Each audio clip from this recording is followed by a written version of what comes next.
friends. Thanks for joining me for this week's mindful moment. So what has been top of my mind this week? I tell you, I have found my sweet spot. I have found something that energizes me, that I think about at all times of the day. I find myself at night, my mind is spinning with ideas, and I just feel energized and passionate. And it's my daily work.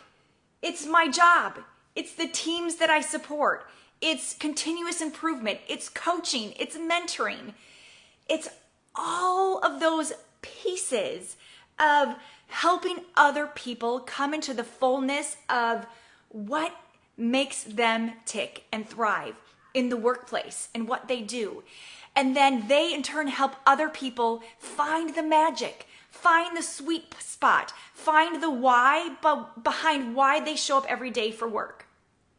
And in the midst of me finding this sweet spot, in the midst of me discovering this passion and an excitement and zeal for my daily work, I've had to learn, and I'm still learning, and I haven't perfected it yet, the ability to set healthy boundaries, the ability to put guardrails on my time, and the ability to know how far I can go in a day and when I need to press the pause button. If anything, I am in the midst of learning good self-care and learning to be okay that if I want my teammates and the people that I support and the people that I coach and my direct reports, if I want them to live in good boundaries and self-care, then that means I should not be emailing them at 10 o'clock at night. That means that I should be purposely focused on my family time. That means I need to put my cell phone away. That means that if I have to take out a notepad and piece of paper and write out what's going on in my brain and then put it down and get it out of my sight, or put it in my iPhone in my little notepad, that little yellow app, which is so cool in iPhones. If I have to do that so that I can remain present, it is super important. Why is that so important?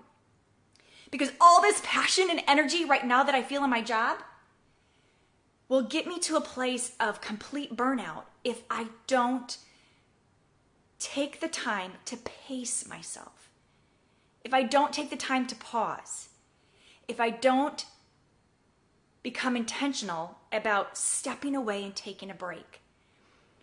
I know that in the midst of the COVID crisis, when I was serving some amazing leadership teams, and one of the executives said to our leadership team, we are in it as a marathon.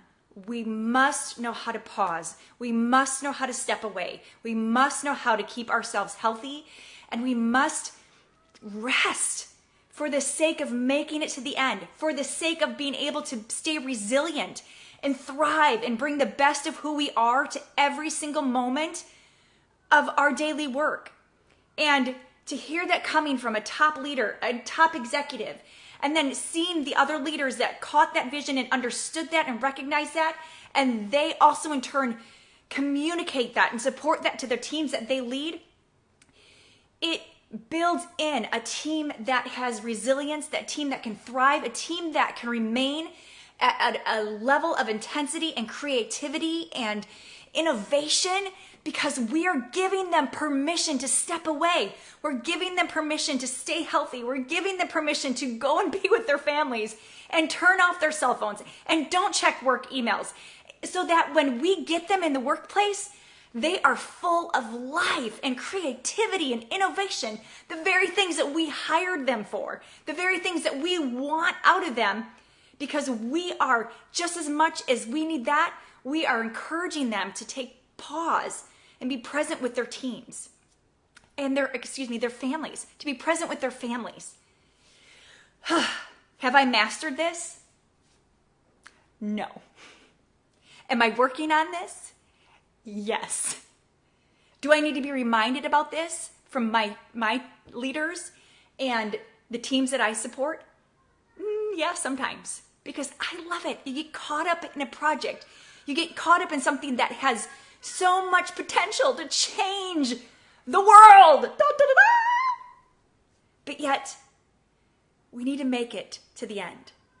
We are in it to the end, all the way to the end, to thrive and be resilient, not just for our work life, but for our family, for our health, for our relationships. It's a top priority. So friends, what is my challenge this week? Because I'm stepping into this challenge just as much as I'm speaking this challenge. I want to encourage you to put in those guardrails and those boundaries where you need to put those in. Assess your daily time. Are you constantly doing 10, 12, 14-hour days and there's no break and no pause? Maybe you need to have a conversation with your one-up. Maybe it isn't a conversation with your one-up. Maybe you just need to learn how to say no, or put your phone away, or put your computer away.